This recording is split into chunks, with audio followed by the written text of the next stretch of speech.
Hello guys, magandang umaga sa inyong lahat.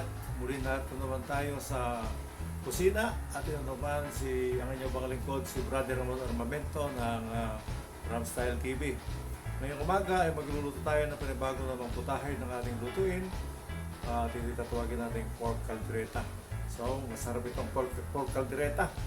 Kasi ito ay ang pagka ng baboy na ginawa natin gagawin ng caldereta ay spare ribs. Kaya bago tayo mag-uwi sa magluto guys, ay ipapakita ko muna sa inyo mga sangkap na ating lulutuin na pork caldereta. Guys, ito na yung mga sangkap sa ating lulutuin pork caldereta. So, kagaya sabi ko kanina, meron tayo ritong pork. Ito yung spare ribs. Pinagayat ko ng chop-chop. So, spare ribs yan. Tapos, meron tayo ritong carrots, patatas, patatas, carrots, bawang, sibuyas. Meron tayo rito siling haba. Pero optional, kung gusto nyo ay ang gamit ni bell pepper. Pero gusto namin ay manghang-hanghang. Kaya ang dami namin ay siling haba. Meron tayo rito asin, may asukal, kaya lang yung mas kabado yan, kaya ganyan kulay. Mayroon tayo rito ketchup, banana ketchup, tamis anghang. Meron ditong tomato paste, may peanut butter, at saka itong paminta, at saka ang seasoning, ang magic sarap. So guys, at meron pa rin tayo rito suka. Yan suka.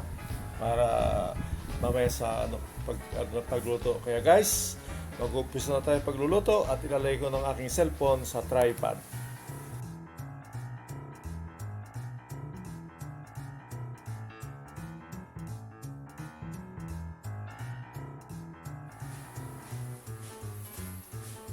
Okay guys, mag-umpisa tayo magluto. Pinainit na natin ang mantika. Natin igisa ay itong bawang. Gaya ng dati. Pag mainit ang mantika, ay igisa na itong bawang. Nakalat natin ang mantika sa kawali para mabilis siyang uminit.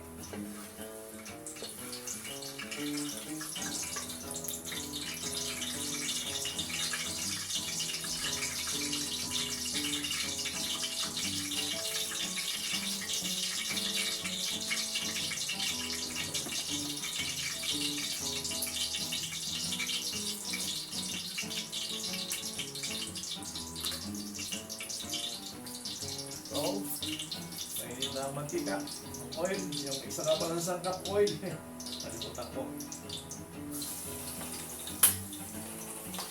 Oil.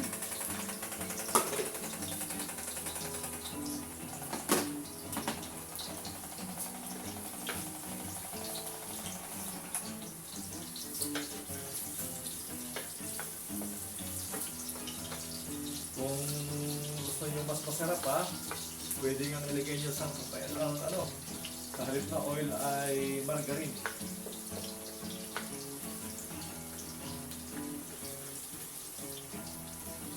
Hindi natin mag-brown ang bawang. Hindi natin siya mag-brown. Kurang pa ang apoy niya.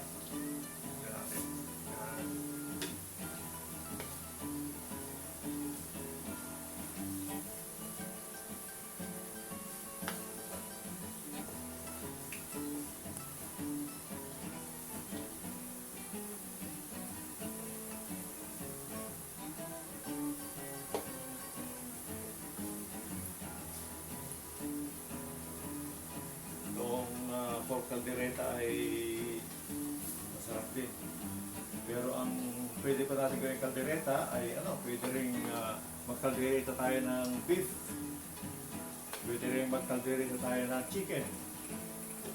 Ako, nagluluto rin ako ng caldereta ng isda. Sa susunod na mga araw. Yan. Lagyan natin ng sibuyas kasi brown na ang bawang.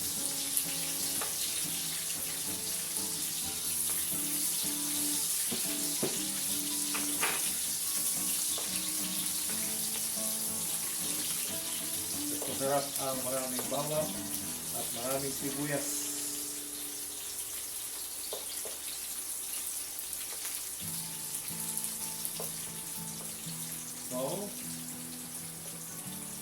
na ang bawang at sibuyas, kaya pwede natin ilagay ang spirits. Nga pala, ito nga pala spirits ito ay akin na siyang inasinan.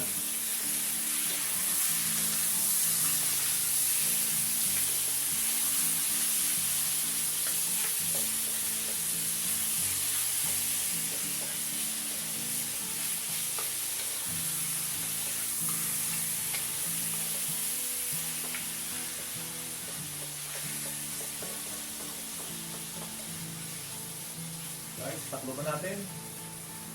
Ito.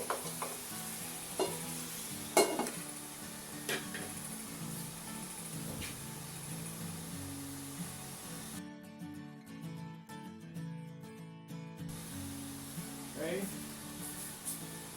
Tignan natin.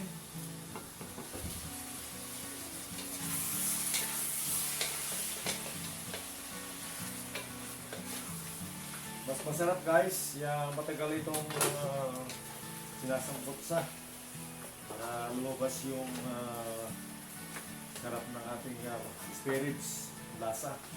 So, ilalagay natin ang paminta para bumango na siya. Yan.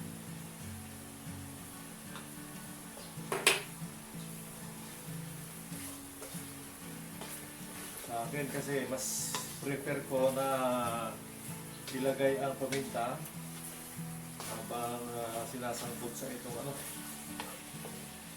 ating spirits, kasi para ang bumango siya talaga ng bango-bango. So, takluban natin muli guys. Hintay tayo ng mga ilang minuto para maluto itong ating spirits. Kaya pala guys, isa pang technique, tips, kung gusto nyo na mas masarap at may budget pa kayo, ang caldereta, mas maganda lagyan nyo ng pickles para mas masarap. Pero sa akin kulang-kulang ang budget, kaya gagawin na lang, suka na lang nalagay ko. Ganun naman yung asin. So, kaya hintay tayo ng mga after 10 minutes bago natin siya uli buksan. Guys, after 5 minutes, tingnan natin ang kaganapan.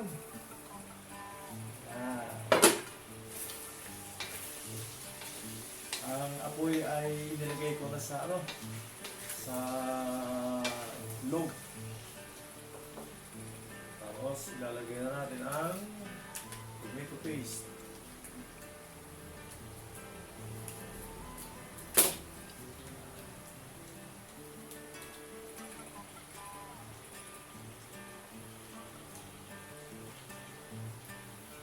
Kulang pa sa asin ito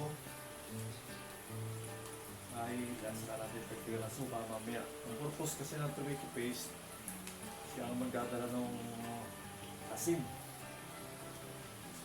sa pickles. Kaya lang kulang sa budget, kaya wala na munang pickles.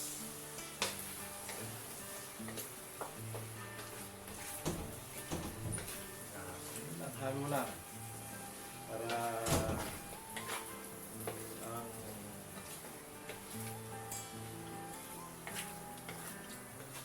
ating tomato paste ay kumapit sa patatas, carrot, sa karne.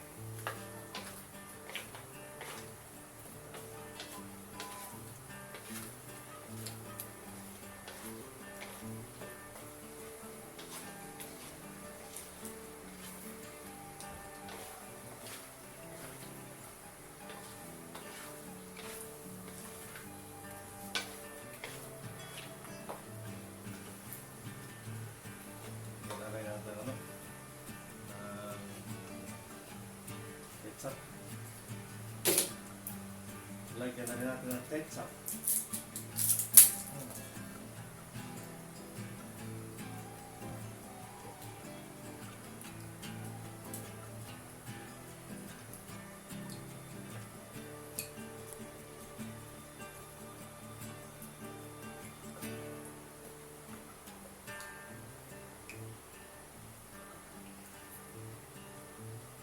Okay.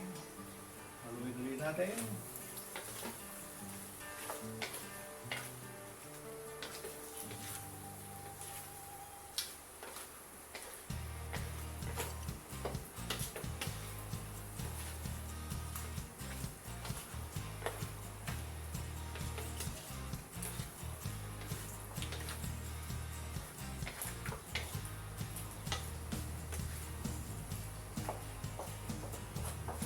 Na kulay.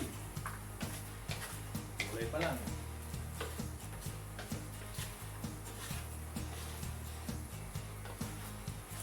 Tapos, taklo natin ang konting ilang minuto.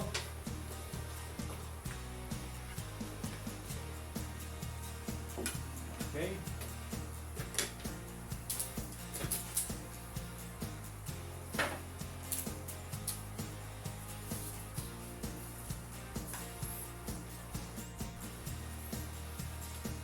Guys, pagkalipas ng ilang minuto natin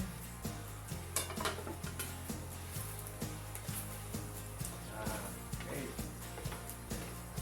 pwede na natin siyang dagdagan ng kaunting tubig. As usual, meron tayo rito mawagang thermos. Sa mga restaurant, ang kanilang sinasabaw ay meron silang stock na nakaprepare. Dilagang buto-buto. Sabaw ng dilagang buto-buto. Pero dito ay wala tayong buto-buto, kaya tubig na lang. Okay.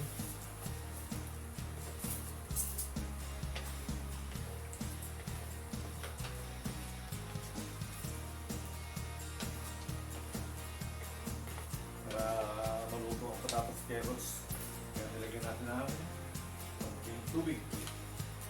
Kulang pa tubig. Tignan pa natin. Kasi mamaya lalapot pa yan sa paglalagyan ng peanut butter.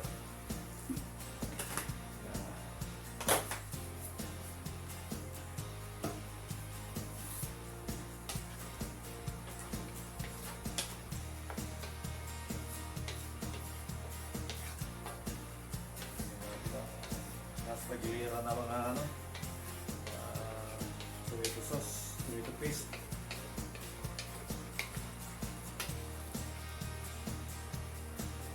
Okay. Ang bilis lumambot ng spirits eh. Lambot agad siya. Kaya na natin ang asukal.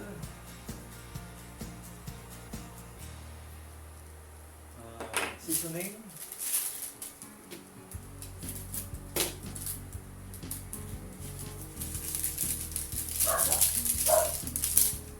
Ang sili. Ano siya? Parang buwan pa sa tubig. Malapot. Dapat malapot. Dapat hindi mo malapot law-law. Malapot pa. Okay na siya.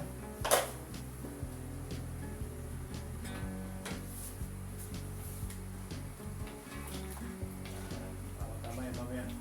Pag nilagyan ng peanut butter, malapot yan.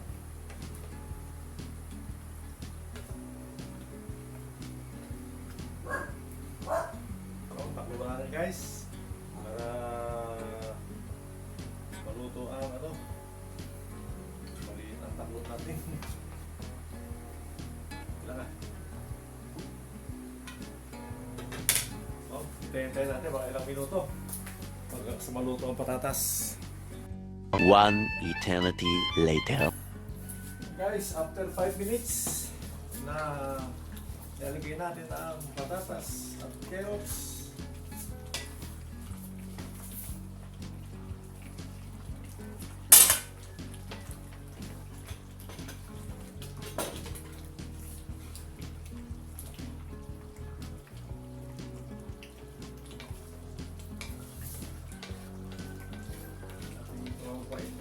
Sauce.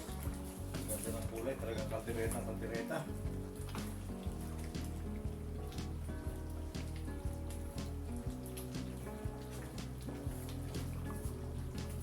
natin kung ano talaga ang kulang pa. Tignan natin kung ano pang kulang.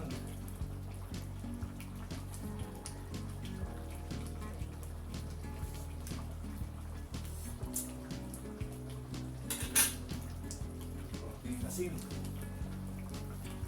Malaki yung hanghang niya. Tapos, dapat may ilagyan na natin ng peanut butter.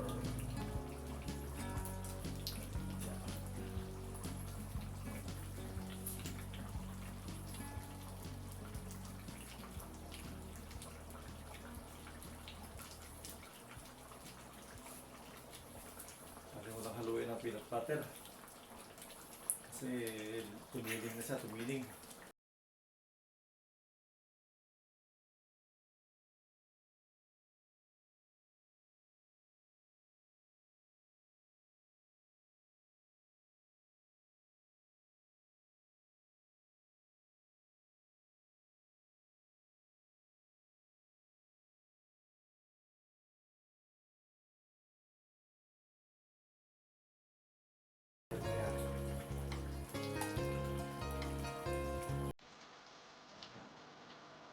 Sana yan.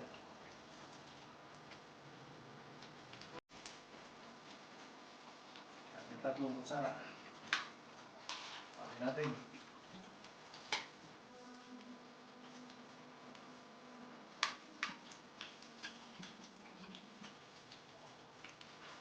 Natin ang peanut butter. Haluin.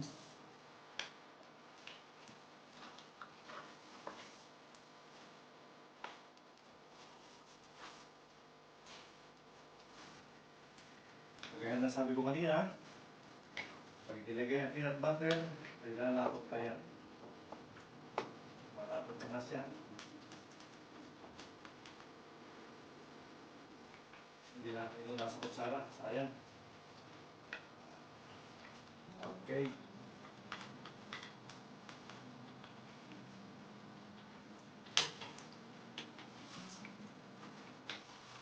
Now, bukas yan. Itong peanut butter na bilhin natin ay local. Buy local. Kasi mahal ang importe.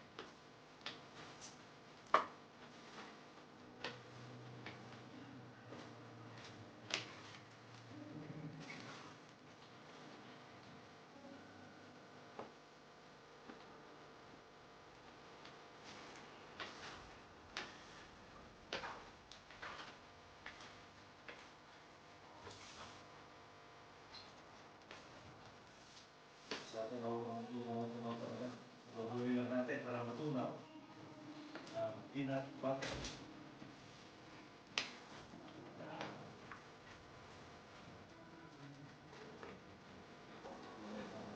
Patas.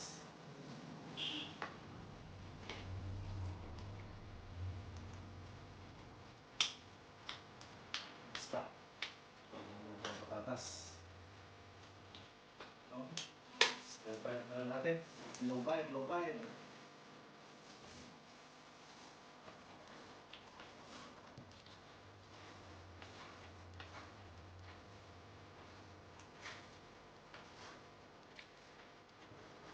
Marami para yung peanut butter ay mag-mix sa bao. Yan.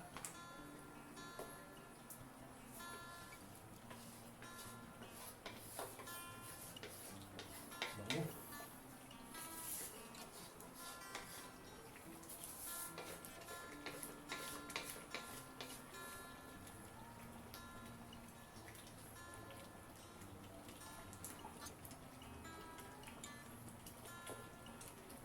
Tikman ulit natin guys, ano pang ulan. Lapot na.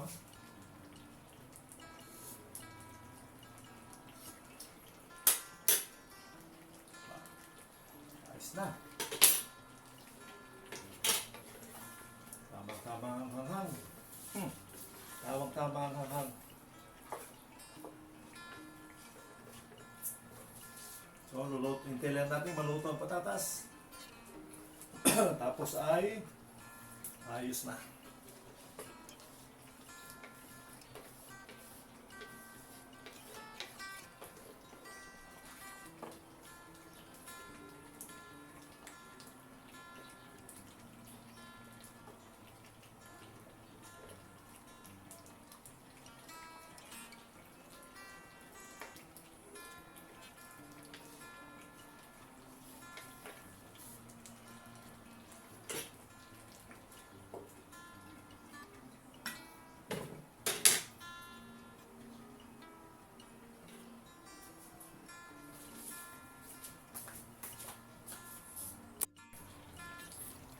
Guys, after 5 minutes, ito na ang ang resulta. Luto na siya. Sarap na. So, ang lapot na kanyang sauce. Talagang kalderita nga talaga. Yan.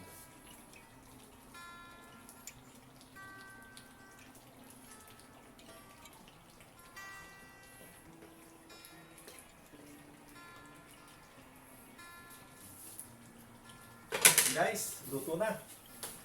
Pakita ko sa inyo ang finished product ng ating calderita, pork spare ribs calderita. Yan o, luto na siya.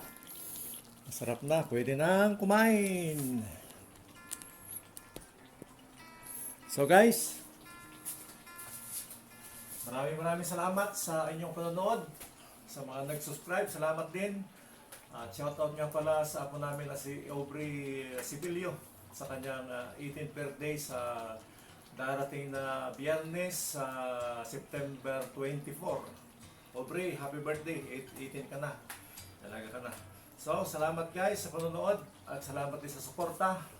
Salamat sa mga walang sawang sumusuporta sa aking channel at sa mga makapanood pa nitong aking mga video. Salamat din sa inyong pag-subscribe at pinapangako ko sa inyo na marami pa tayong gagawin mga video na mapakinabangan natin sa pang-araw nating mga pamumuhay. Kaya salamat guys sa inyong suporta. At muli, dumadalangin ako sa ating Panginoon na nawa ay tayo kanyang ingatan, proteksyonan, bigyan ng ating pangailangan, at hindi lamang tayo kundi ang ating buong sambahayan. Kahit saan magdako na sa libutan sila naroon, dahil ako naniniwala na ang Diyos ay nasa lahat ng dako, hindi siya natutulog. Siya ang Diyos noon, ngayon at magpakilanman na hindi nagbabago. Kaya niyang proteksyonan ang kanyang mga minamahal at ang mga taong napalataya sa kanya. Kaya salamat Lord sa grasya at sa habag. So guys, maraming salamat din sa inyong panonood at magandang umaga sa inyong lahat.